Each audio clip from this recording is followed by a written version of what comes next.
The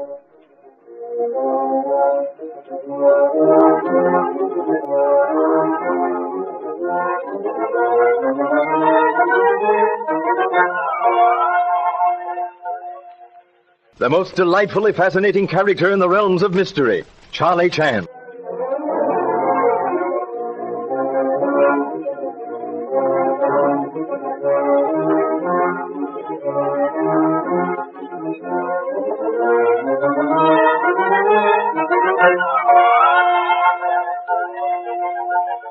Little did Charlie Chan think, when he was invited to Pine View by Dudley Ward to assist in tracing the millionaire's son, that he would be called upon to find the murderer of Ellen Landini, Ward's divorced wife and mother of his missing son. Of suspected murderers, there are plenty. Ryder, Romano, Dr. Swan, ex-husbands of Landini's, all had motives. So, too, has pretty Leslie Beaton, whose brother was Landini's latest acquisition. Young Don Holt, the sheriff, arrives, and after questioning the group, both he and Inspector Chan retire for a few hours' rest. It is morning. Lake Tahoe sparkles under the rising sun. The gloominess of the night before is somewhat dispelled with the coming of day. And as far as Don Holt is concerned, more dispelled as he walks out to the sun porch and finds Leslie Beaton already at breakfast. Good morning, Miss Beaton. Oh, good morning, Sheriff. Are you going to share breakfast with me here on the sun porch, or are you going to breakfast with the others? Can't think of anything nicer than having breakfast with you, no matter where. A very pretty speech, Sheriff, but hardly to be used to one under suspicion of murder. Oh, shucks, Miss Beaton, don't let that worry you. Anyway, I don't believe you're guilty. Better not let Inspector Chan hear you talking this way. I don't believe the inspector believes any different. Pretty nice fellow, Inspector Chan is, and smart. Don't worry, he'll find the murderer all right. I'd like to thank you for what you did for me last night. Well, anything I can do, that isn't too much out of line with the job of sheriff. Ah, there's Inspector Chan. Good morning, Inspector. Good morning. May I be permitted to remark, Miss Beaton, that you look very lovely this morning. Oh, thank you, Inspector. I did think for a while that I was going to have to appear in an evening gown, but Cecile helped me out. Not at all a bad fit, do you think? Opinion expressed by me on question of feminine fashions would be as useful as telescope in hands of blind man. However, we'll admit that it looks, in my humble opinion, leave nothing to be desired. Well, what's the order of the day, Inspector? Well, first, there are certain questions I desire to ask of Cecile. You won't have to wait long for Cecile. She's bringing me some French toast for breakfast. Oh, excellent. Then I fear we shall have the unpleasant interview with Mr. Ryder. And after that, we shall proceed to question Cook before putting little dog trouble on plane of Madame Landini. I don't get the idea of the dog at all, Inspector. I guess it's all right. My plan is at present no more than guess. But if I am not mistaken, we shall have taken big stride over a difficult place in our upward climb. Here's Cecile. Good morning, Cecile. Good morning, Monsieur Inspecteur. Cecile, I wish to ask you one or two questions. But of course, Monsieur Inspecteur, that is to be expected. The night of the murder, when last I saw you, Madame Landini had just asked you to fetch a blanket for her dog. Your pardon, Monsieur. That one, Landini, never asked one single thing. She always ordered. And me? Me, Monsieur, I frankly refuse to get that blanket. Yeah, quite so, Cecile. And so you asked Ah Sing to fetch blanket? Your pardon again, Monsieur, but I did not see Ah Sing. I went to the kitchen and stayed there till I heard the shot. The cook was there all that time? The entire time? But yes, Monsieur Inspecteur, all of the time. Then the cook could not possibly have killed Madame Landini? C'est impossible, Monsieur. C'est ridiculous. Oh, the cook, she couldn't have killed Madame any more than I can. Oh, thank you so much. That is all, Cecile. Monsieur will have breakfast? I think he has injured legs, so this morning I am help with the breakfast. Ah, yes. Ah, Sing. Breakfast, Cecile, yes. I shall partake of one glass of orange juice when I go to kitchen to interview cook. Man of my ample proportions must sacrifice likes on the altar of health, you know. And you, Monsieur Sheriff, only orange juice? Oh, I should say not. I'll have ham and eggs and an orange juice. I've got a hard day ahead of me. Eh bien, monsieur. Oh, the eggs. You like them one way or two ways cooked? One way. Oh, I see. Yes, turn them over. 2 ways. Eh bien, monsieur. Ah, I see Mr. Ryder. I wish to ask him a few questions. Want me with you, Inspector? No, for a few minutes. Join us in study after breakfast. Okay, Inspector. Good morning, Mr. Ryder. Good morning, Chan.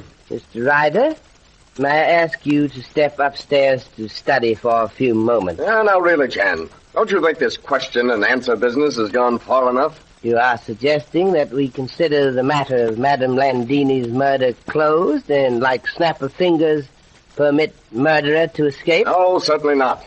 But the properly constituted authorities can take care of everything very nicely. Not, of course, that I deny your ability or anything. Mr. Holt, we go to the study. And supposing I refuse? The entire affair's out of my hands. Proper procedure, I believe, by properly constituted authority, would be to arrest you as material witness. You wouldn't dare. Sorry, Mr. Ryder, but that's where you're wrong. I'm not hankering after arresting anybody, but if I have to, I have to, that's all. You see, Mr. Ryder, no matter how hard the snake may try to swallow itself, the tail will always stick in the throat. The conversational circle which we have just completed has taken longer than the questioning to which you object. But here we are, study. Well, then, out with it.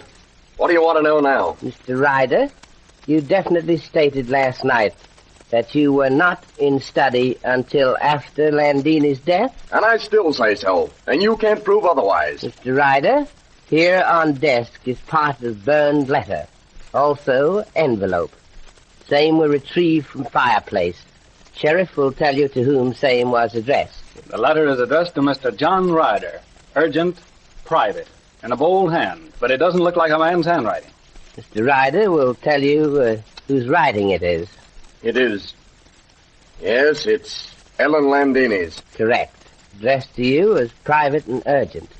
Torn open, letter removed. Who would do that, Mr. Ryder? How should I know? Not many in this house. No gentleman. Surely no lady. Such would not tear open letter of another. No, Mr. Ryder. It appears to me that there is only one person who would open that letter. Who? Yourself. A natural inference, perhaps. However, if you were correct, which you are not, what of it? Don't forget that I was standing with you when Landini was killed. That, Mr. Ryder, is what I am beginning to doubt. That is all just now. Thank you so much. Come, Sheriff. We will indulge in a few pleasantries with Cook. I'm certain if her cooking is a gauge, that she will be a more pleasant person to interrogate. Really, Inspector, do you think that letter is so very important? I can only surmise. I think said letter is as important in matter of links in chain of evidence as fatal bullet or little dog trouble. You've got me completely buffaloed with this dog trouble business. I don't see where on earth the dog can have any bearing on clearing up this mystery. You have heard the expression, the dog knows when his master is sick? Yes, I think I have. Anyway, I know it's true. We shall in a few minutes test again the truth of that statement. And, there's the cook. Oh, Mrs. O'Farrell, I'm Don Holt, sheriff of the county, and this is Inspector Chan of the Honolulu Police. Oh, Honolulu, eh? Sure got here quick. Honor, if I may say so. Last evening I had pleasure of sampling your cooking, and I bow to you in humble congratulations. You talk real nice. Sterner topics now engage us. You know, of course, what happened? That I do. Murder. And I don't hold with it. Well, none of us hold with it. Tell me, you were here when Madame Landini's plane approached? And that I was. A dinner like last night's no joke. What with us seeing out and in like a will-o'-the-wisp, and the little dog there a-crying and a-whimpering with fear and fright. Frightened, was he? Oh, yes, that he was. But no more than I was after I heard of the murder. I'll no rest in me bed till the fiend be caught. You'll move as fast as you can, I hope. We must collect at leisure what we may use in haste. The fool only in a hurry drinks his tea with a fork. And Cecile, she was here? Yes, standing there in the back stairs, waiting for something. And this is the little dog, asleep. Poor little Trouble. Yes, him lying there so quiet and peaceful like, not knowing that his mistress is gone. What's that? That is Island, the pilot, is warming up Landini's plane. I told him he was to go to Reno. Look, Sheriff. Trouble, the dog, wagging his tail. Overjoyed, the sound of the plane. Overjoyed at the idea of an aeroplane trip. Face, that's different from the way he was acting last night. Yes, Trouble is not afraid to go in plane. Truly was it said, the dog knows when the master is ill. What on earth do you mean? The reason Trouble was fearful and frightened when the plane was over the house last night was not because he was frightened by planes, but because he knew that his mistress was already dead. But the shot you heard. The shot we heard was not the shot which killed Landini. Landini was already dead. Well, that places a different complexion on the whole case. If the shot the group heard was not the fatal shot, then all are under suspicion again. The case is wide open.